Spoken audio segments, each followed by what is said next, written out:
1, 2, 3, 4.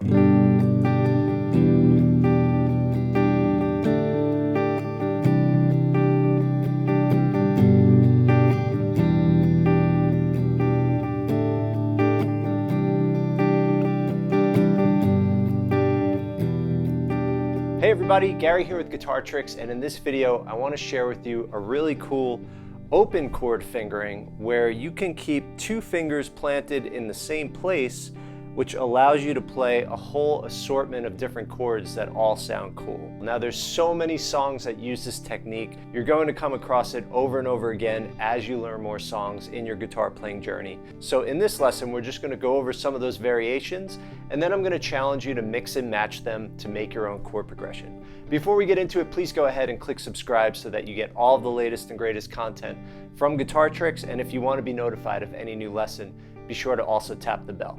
All right, let's get into it. So let's just start with G, all right? Because this is the one chord that is just a normal chord. It's not like a sus chord or an add 9 chord or anything like that. So the G chord, I like to call this one the power G, and I call it that because we're basically trading the third of the chord for the fifth of the chord on the B string, and a power chord as a root and a fifth. So even though this chord does have a third in it, a lot of people play it without the third, and it basically just ends up being a power chord. If I've already lost you, just a power chord is when you just have a root and a fifth in a chord, and a regular major chord, you have root, third, fifth. So if we look at the G chord right here, if I'm playing it with this fingering, which is middle finger on the third fret of the low E string, index finger on the second fret of the A string, ring finger on the third fret of the B string, and little finger on the third fret of the E string, and I strum all 6 strings, what I have is the notes G, B, and D, but some of them are repeated a bunch of times. So I have G, that's the root, B, that's the third, D, that's the fifth, G, that's the root, D, that's the fifth, and G, that's the root again. So as you can see, there's only 1/3. Now if I just tilt my middle finger, I'll mute out the A string, and then I just have, and that's just the notes G and D. So it has a very open sound. There's no third, so it's not even a major chord, it's just a power chord.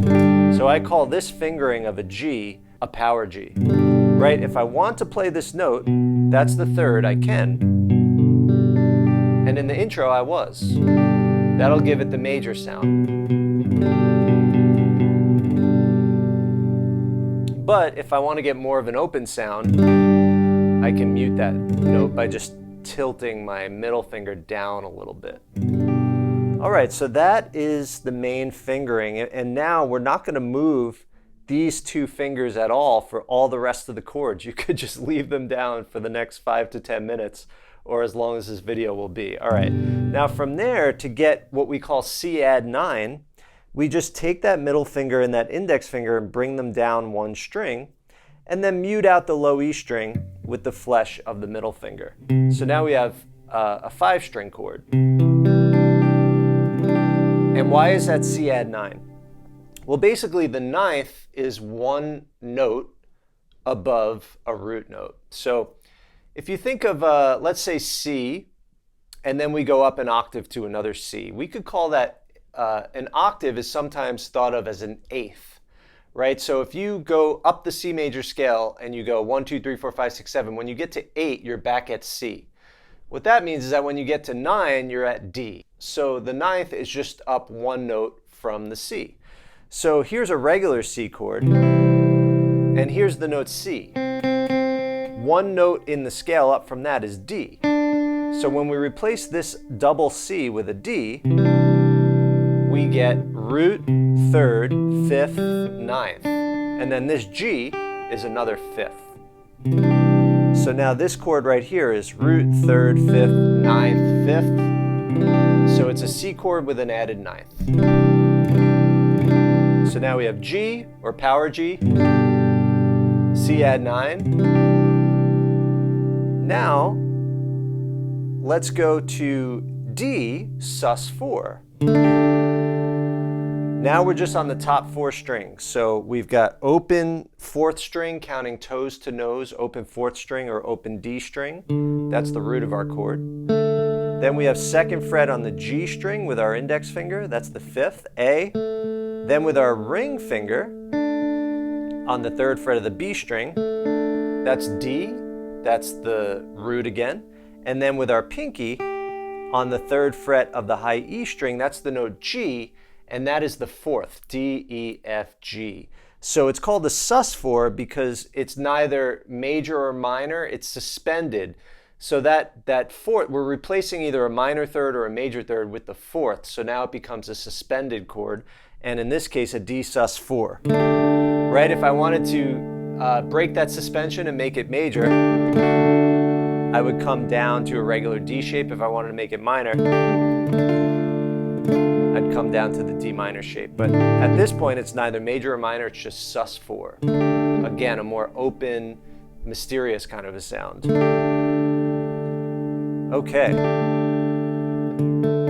Notice how with all these shapes, I'm trying to point straight into the fret so that my fingers are perpendicular to the fretboard, so I can just, they're like little chairs for my pick, right? If I'm too angled, my pick will fall down. All right, now the hardest one of all these, because it's the most of a finger stretch, is an E minor 7 chord. So again, we keep these two down, but now we play an E minor chord with our index and middle finger. So they're both going to go on the 2nd fret of strings 4 and 5, counting toes to nose, or the A and the D string. So now we want all 6 strings to ring out. This one's the toughest for sure. Now if not everything's ringing out, no big deal, it still works. If you have to angle those fingers a little bit and you miss the G string, don't worry about it. It's okay. It's still going to sound good. You're still going to get 5 out of 6 strings. So aim to get that G string, but if you have to angle a little bit and the G gets muted, the G string, that's okay. All right, so as far as technique, pushing my wrist forward a little bit gets these fingers to go straighter into the fretboard. Regarding the thumb placement, I find either low thumb or high thumb work for me. Sometimes I do low thumb, sometimes I do high thumb. The most important thing is that these fingers are pointing straight in. So with a high thumb, I can get it. With a low thumb, I can get it. To me, it has more to do with this plane of motion right here. Either way, the thumb is very relaxed. It's not bent, it's not pressing, it's just relaxed on the back of the neck. All right, now one more chord that we could do like this that I didn't include in the progression is an A7 sus4. Why is this an A7 sus4? Well, here's an A. This is the 3rd of the chord. Remember, sus, we have to replace the 3rd either with the 2nd or the 4th, but here we're going up a fret to the 4th. And then this note G is the 7th. Here's the note A. Remember we said 1 we could think of also as 8, right? So imagine this is 8, and then we go down to 7. Technically it's a minor 7th relative to the A, down a whole step, whereas this would be a major 7th. And then when we put that all together, all right, so now here's all our variations, starting from G, power G. Then we go to the C add 9. Then we go to the D sus4. Then we go to the E minor 7.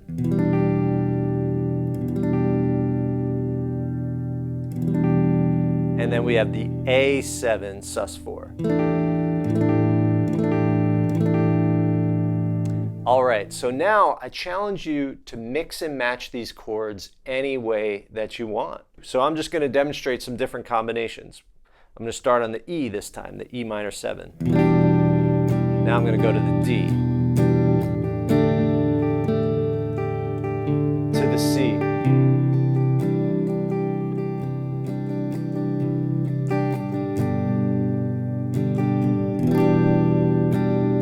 right?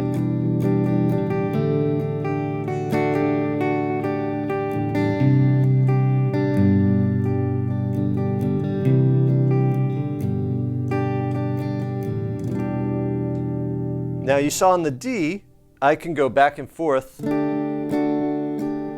between a regular D and the D sus4, right? That's a really popular thing to do. And I could switch fast, so.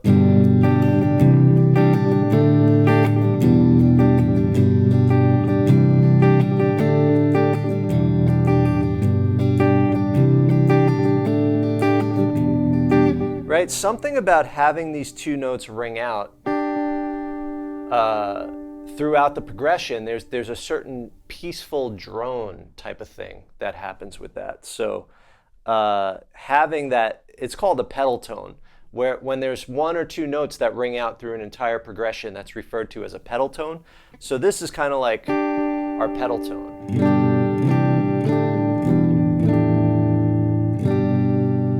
Yeah. All right, everybody, I hope that lesson was helpful. I hope you had fun. Maybe you've played these chords, but you never really thought about what they were. So maybe you learned the chords for the first time. Maybe you learned the theory for the first time. Maybe you learned why they're called what they're called. Keep your eyes out for these chords. Even if you don't see them, feel free to just take a basic G, C, and D and do this and see how it changes the sound of a chord progression. Maybe experiment with coming up with your own progression, writing a song. Whatever you do with it, happy playing, enjoy. If you want to learn more about playing guitar, head over to guitartricks.com. There's a library of high quality song lessons. There's courses on guitar fundamentals, rock, blues, country, a guitar toolbox, all sorts of great stuff there. Happy playing, and I'll see you in the next lesson.